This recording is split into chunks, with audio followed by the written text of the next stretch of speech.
Welcome to the Push Ventures podcast, Push Your Advantage, and thanks a lot to all the listeners for tuning in. This is our last installment of the year for our Push Your Partner series of interviews. In this interview series, we're discussing various topics with different contributors to the African tech ecosystem. And today's guest is Jamal Khan, who is the CEO and co-founder of Pesawise. He moved back to Kenya from London 3 years ago, where he was working at Bloomberg between London and New York. Prior to that, he also spent some time at Palantir and Goldman Sachs. Together with him, we'll be speaking about Pesawise, from ideation, bootstrapping, and getting started to the business. So we have split this interview series into a few different elements. We'll be talking about early days, which was basically his idea generation, how he came up with it, how he piloted it. The first investors, how did he get the first money in? How was he bootstrapping? His first employees, when things were slowly starting to get real, to his first customers and the valuation and the approaches he used. Then as well, where he is right now and where does he see himself going? And does his current operation actually meet his growth strategy? And the reason why we want to talk about this in such a way is because Jamal has also offered to come back next year to give us an update on his business progress. So Jamal, are you ready to be pushed? Wonderful. Then let's speak about your early days. And I think this is one of those topics which a lot of the listeners are very keen to always hear. It's basically the idea generation and early piloting. So the question really is, how did you come up with your idea? Was it some observation? Was it something that happened which just thumped you in a way and you were just saying, that's what I should be doing? Perfect. Thanks, Ben, for having me on this podcast. So the Pesawise idea was actually born probably around 2018 when I was working in London and suddenly saw this emergence of neobanks in the UK and the EU, and really thought to myself that we need something like this in Kenya and across Africa. At the time, because I was working in London, it was quite tough to execute something on the ground in Kenya.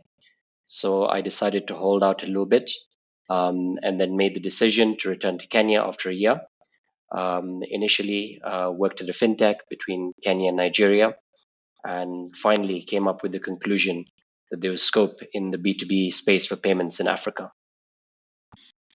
Great. So once you had that kind of idea that you were saying, like that B2B one, which you felt was worth pursuing, how did you go about it once you had that idea about figuring out kind of how big is the market? Is this really worth my time, and so on and so forth?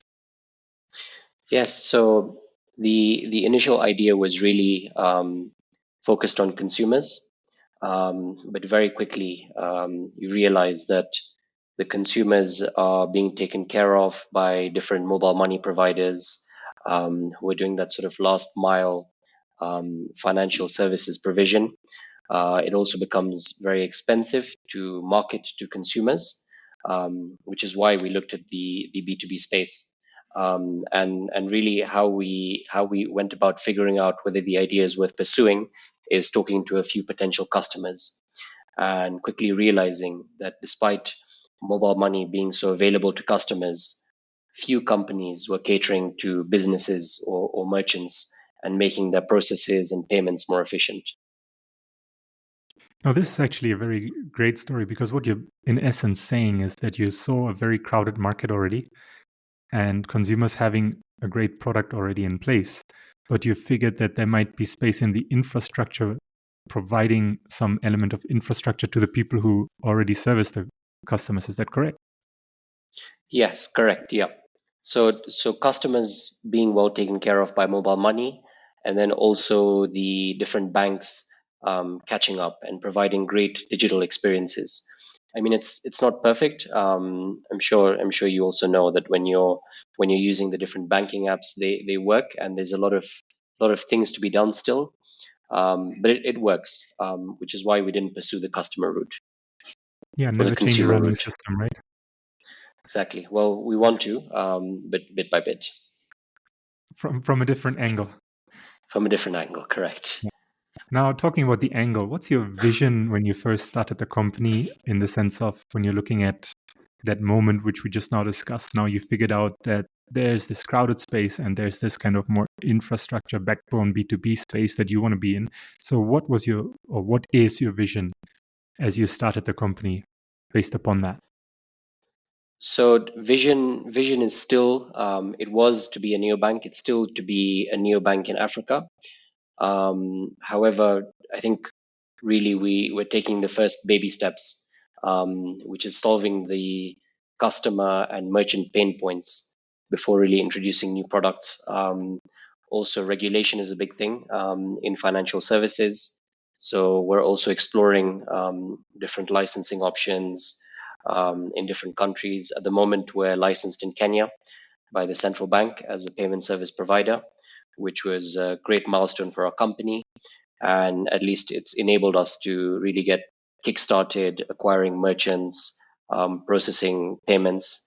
So really the vision will be and is to now sort of get more and more licenses, first of all in East Africa and then Africa, and really scale the company.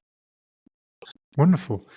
And when you now look at this vision and, like you said, this step by step building on that vision, what was kind of your first product test? What was it like? Was it, a huge product? Was it a small product? Who tested it? Because you said you also spoke to some potential early adopters very early to make sure that you really are pursuing the right idea. Yep. So the first product was actually a very simple interface for businesses to make and accept payments. As usual, when you're first launching, there's a few tech issues. There's a few things that didn't work correctly. So it was a great learning curve, but it was with a few key customers that we had sensitized, we had really talked to, and it was a very simple product initially. But as soon as they started using the product, we started rapidly iterating, creating new features. And the current product, I think it's in its third iteration now. It's very robust, very quick, especially on the payment side. And we've also had demand from our merchants to introduce mobile applications. So we're sort of operating now a bit of a hybrid strategy where it's a web product, but it also has the mobile elements within. I think you also touched upon a very important aspect of product testing here when you said like the first test was kind of, it was very simple, but it allowed you to get a lot of learning from real customers. Can you maybe briefly emphasize on that? Like, can you tell us what you felt were your maybe initial assumptions, and then once you tested, you were a bit smarter because you saw that this is actually the reality versus what I thought it was? Yes. So what happened initially was that we had built the product for merchants. And when we did our initial tests, what we very quickly realized is that we should be catering this product more to the CFO, to the finance staff within companies who are dealing with payments on a day-to-day basis. So that was our sort of aha moment, which is realizing that okay, our audience is slightly different. It's not just a company or a CEO or director of a company. It's actually the finance staff within the company. So this was a very quick learning for us. We also did something great, which was for our first sort of customers, we sat with them, uh, took them through the process, and actually watched them use our product. And then very quickly, you learn, you get feedback very quickly, and know, okay, these are the mistakes we've made. This is what we need to correct, or these are the great things we've done, and sort of our what we had built was built for this purpose. That's great to hear because, it shows us that difference between what we sometimes have in our head and what the reality on the ground is like. And our ability to really react to that and adapt is what gives us an edge in the end. So thanks a lot for enlightening us about your very early days. Maybe let's now speak a bit about your first investors. I think this is also something which a lot of people are very eager to hear because they feel like, okay, now I have something, I feel like I'm onto something. Now the question is, how do I actually get some money to keep building on this when you're maybe in the circumstance that it's a bit tougher? So how was that like for you, and can you walk the listeners through that journey of kind of getting the first investors on board? Sure. So contrary to other fintech startups, we actually don't have outside investors. which is sort of outside of friends and family. And the main reason for this is that we've seen what's happened in the past year with funding drying up, especially in Africa, with the zero rate interest environment no longer being there. And our sort of goal is to focus on becoming profitable before raising any outside funds. However, having said this, we do talk to a lot of angel and venture funds, just to sort of keep the ear on the ground. And the sort of feedback that we've been hearing when we talk to them about our business is that we're doing the right thing, which is trying to build something profitable and then really going for funding when we need to scale, and when the sort of idea has been tested in the market and it's a profitable idea, which we're quite close to now. Okay, so now you said basically you have only some friends and family investors. How did you get them excited about the product or the business to get them on board then? We pitched it to them in a way in which they couldn't resist. No, it's no, it was also about really telling them or educating them about the market. Again, fintech is something that's quite new, and people can be skeptical about it, but really showing them that this is what's going to be happening on the continent in the next few years. Just fintech really rising and sort of becoming more and more prevalent. I think that was one of the compelling points that gave them the confidence, and also just by them looking at what's happening with the whole mobile money revolution in Kenya, East Africa, that really got them excited. Wonderful to hear that. Now, one question I always like to get at is, because you in particular, you said you only have friends and family as investors. Did they, though, however, as the first investors who came in, add value apart from just the money that they provided? Definitely.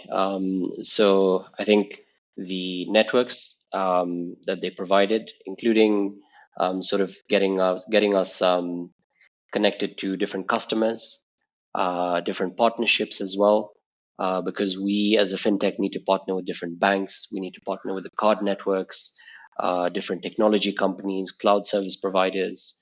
So a lot of these sort of key contacts were provided through friends and family, which has been great. So we've also been a little bit strategic about that, particularly when bringing them on board, just to ensure that there is also value outside of money that we're getting from them.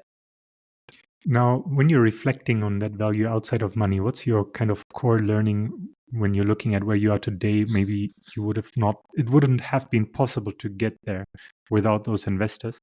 And how do you now, based upon what you already said, the being strategic about it, how do you now approach your coming funding rounds whenever they will come? I think exactly that, Ben, which is not just pursue the money or the funding. It's also about being strategic, and about the value add that the potential investors can bring in, whether it's from a partnerships perspective, whether it's from an introduction to strategic tech companies, for example. I think these are the sort of key takeaways from what we've learned previously and going forward as well, is to be, as you're mentioning, like a lot more strategic about it. That sounds great. And I'm sure you'll find great investors as well. Thank Talking you. about the next point, first employees.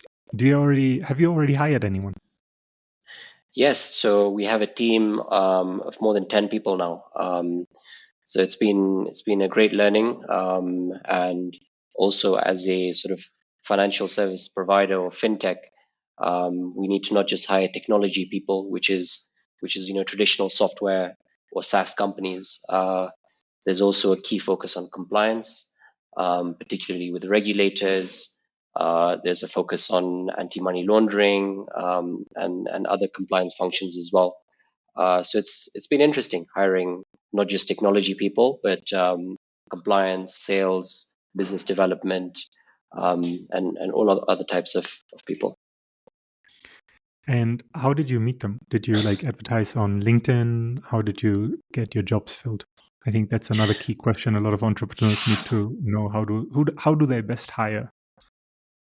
Yep. So I think something to mention is that my background is in computer science, software engineering, and when working both in the UK, also in Nairobi and in Lagos, naturally I built a network of different software engineers and different tech personnel.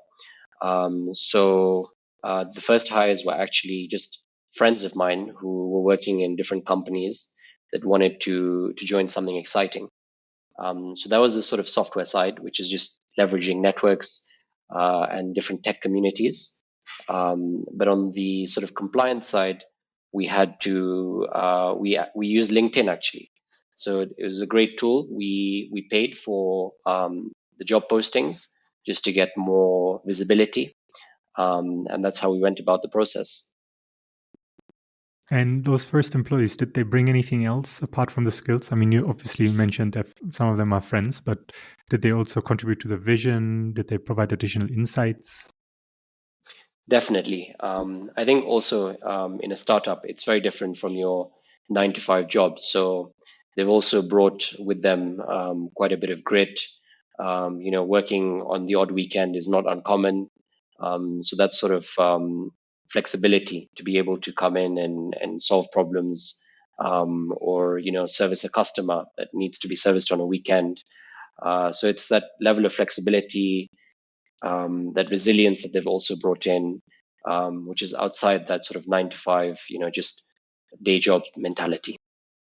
Now, when you speak about basically the grit and the kind of commitment it requires to work in a startup and really get things going, how do you manage to incentivize the people when you're thinking about the kind of limited financial means that you have within a startup?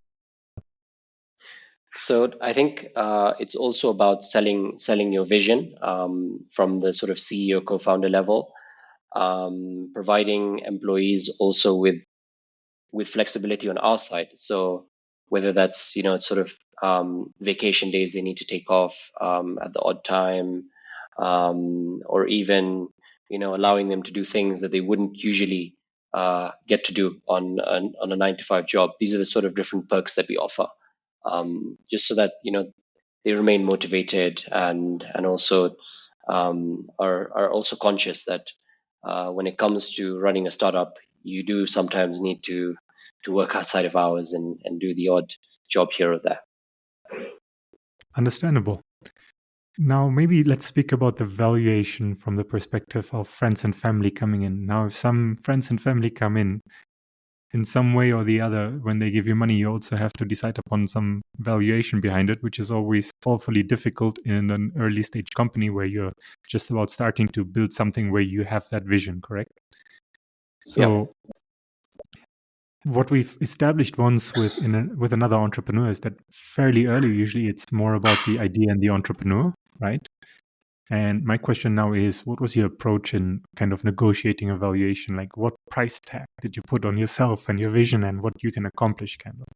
How did you manage? You don't have to give the value, but how did you manage to have these conversations? How did the conversations go about? And kind of what, from your perspective, was the agreement in the end?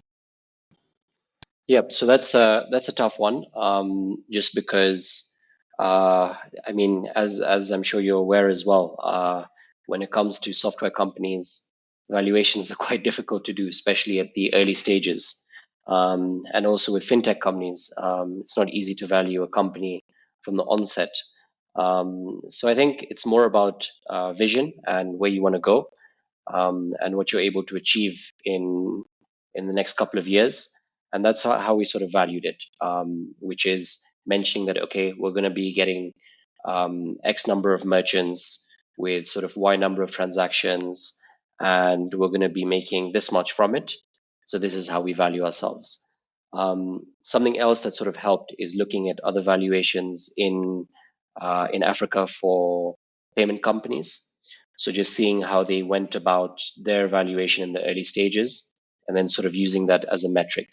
I'm sure those companies, when they were starting off, found it quite difficult, but at least we had them to be able to benchmark ourselves on. That's a good one, a comparative valuation. At least it gives you a little bit of a guideline. Yeah. Precisely, because you know as well, right? It's quite difficult to value software companies until they're sort of the post profitability mark. That's true, 100%. And it's always difficult also to value them when you're basically looking at what they can technically accomplish with ability to scale without really having to send too many people. Like if you're selling something over the internet, you have a whole lot of people who can technically buy from you. Yeah.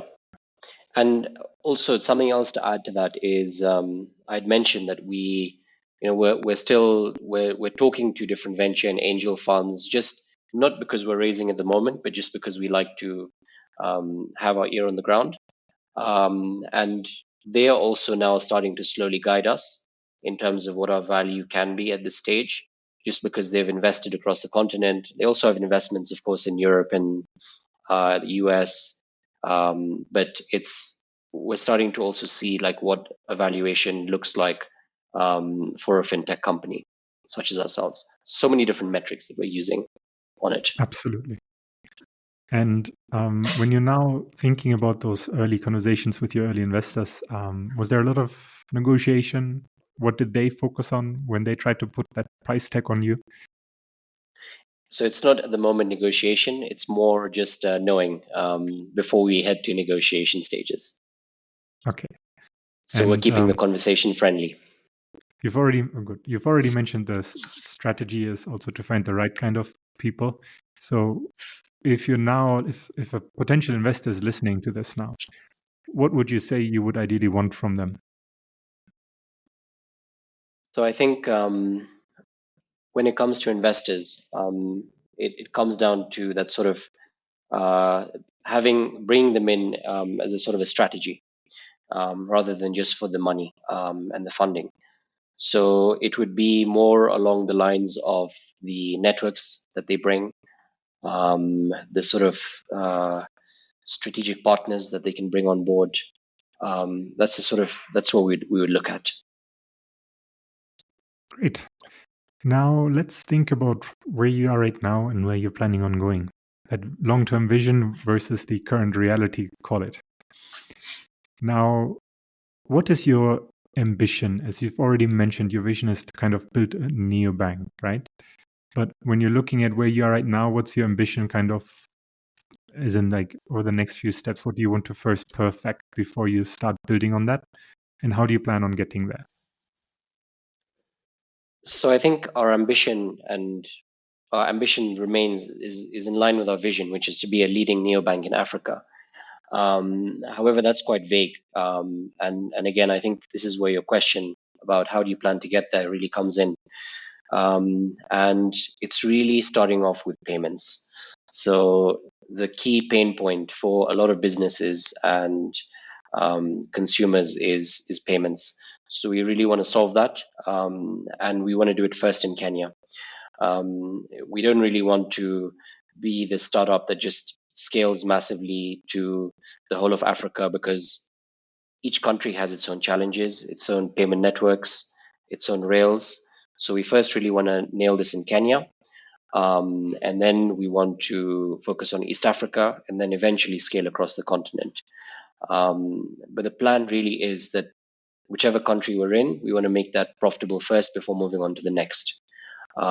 So it's a sort of it's different to how the others may be looking at this, which is let's scale across everywhere. But I think in the long term, that's the way in which we want to build Pesawise as a sustainable business.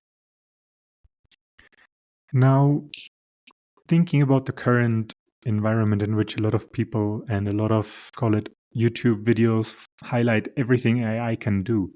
When you're looking at where your business is right now, is there certain tools where you're thinking they really help you and there are AI tools, or do you see a lot of need for some AI in some places? Because obviously there's, call it, some limited applications, perhaps even because of regulation. You have to comply with regulation. At the same time, you want to make sure that maybe you can improve the business by leveraging AI in one or two places. What's your current picture of the situation, and how do you feel AI could help you in particular in your execution-focused strategy?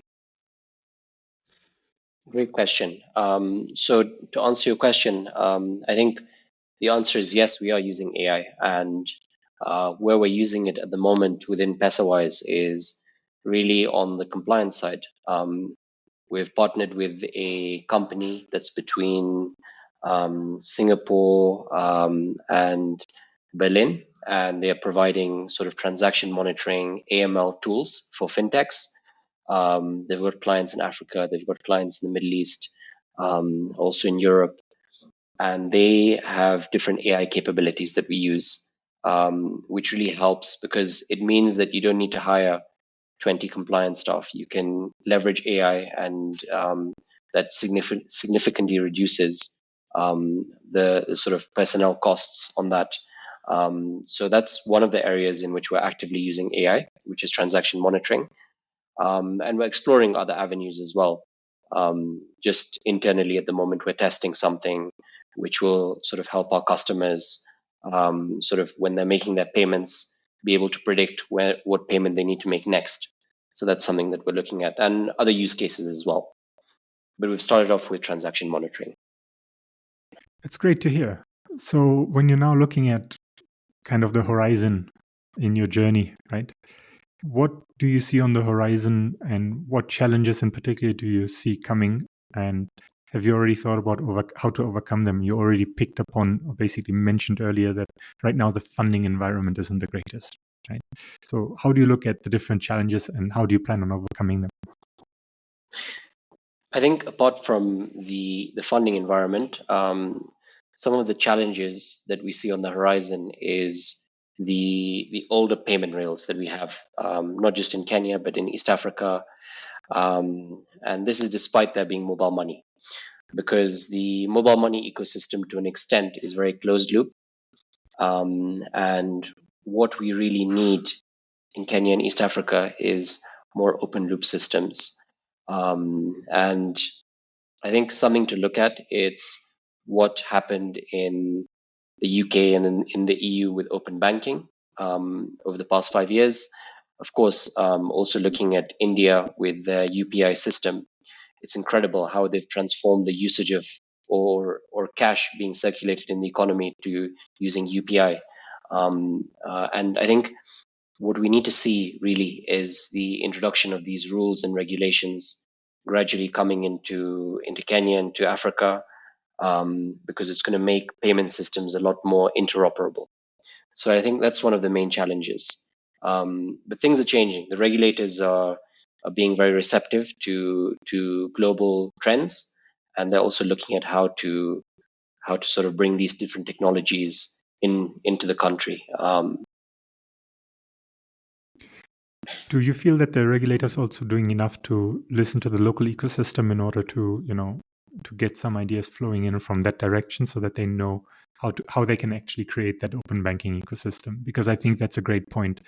Ideally, if you have an open ecosystem, you can do so much more. And like you said, you've seen that with UPI and in the UK with open banking. So do you feel that they're not just open to to follow the global trend, but also to speak to the local people and ecosystem? Yes, definitely. So I think the regulator has introduced interoperability of agents for mobile money. That was a huge step. Something else that the regulator is pushing on, which is in the press, is the sort of QR code system, and that I think was launched earlier this year. So they're definitely being receptive to global trends and trying to localize it to our own market. Great to hear that. Then now let me do what I always try to do at the end of such an interview, which is a summary of the talking points. And I will start with the first point I've noted is learning from testing and the realities that you find on the ground. You picked up on that. You mentioned that this is very important. It helps you really shape what you should be doing. Then be very smart about who you raise money from, because there's more value than the money itself. Then profitability is more than just a fancy word. That's how I wrote it down, because you mentioned it throughout the interview. You basically said you're focused on it right now, and then you even once you scale into other markets, that's what you want to focus on, because in the end, that's what pays the bills. Then you said be strategic, but focus on execution and nail it. And open banking is coming slowly but surely it will come. And last but not least, AI can help with a lot of tasks, in particular also to reduce some personal costs and the needs. And you're already using AML AI for transaction monitoring. And it's important to keep testing the solutions which are coming out in order to improve the business. Anything to add from your perspective, Jamal? Did I forget something which you feel was very important? I think you nailed it, Ben. Wonderful. Jamal, thank you so much for this interview. Really appreciate the time today. And for all the listeners, you can find us on YouTube, Instagram, and Facebook as Push Venture Capital, and on Twitter under #PushYourAdvantage. And we'll be back in the next year with more podcasts on the African tech ecosystem, which are available on Spotify, Apple Music, AppReports, and of course, YouTube.